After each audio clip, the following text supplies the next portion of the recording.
Mini, এই mini, বাড়ি যাবি না? মিনি, পিয়ালি, পিয়ালি চলে আয়। হ্যাঁ আসছি।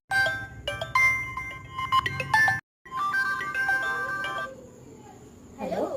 হ্যাঁ বল। এই শুনেছি ইশিকার লাশ পাওয়া গেছে। কি? ইশিকা আমাদের কোচিনে। আরে ইশিকার লাশ পাওয়া গেছে। আগের দিন যে রাত্রিবেলা যে পড়ে গেল বাড়িতে, তারপর আর বাড়ি ঢোকেনি। কি বলছিস তুই? আরে হ্যাঁ রে, রাস্তায় আরে গিয়ে মানে ওর বডিতে কোনো রক্তই নেই। তোরা কিভাবে জানলি? আর আরে কিভাবে হলো?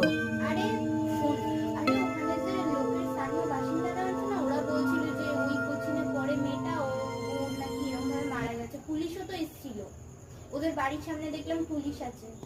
ঠিক আছে, রাত দেখে আমি তাহলে দেখছি কি আচ্ছা করা ঠিক আছে, যায়। ঠিক আছে। তখন অনেক রাত গভীর।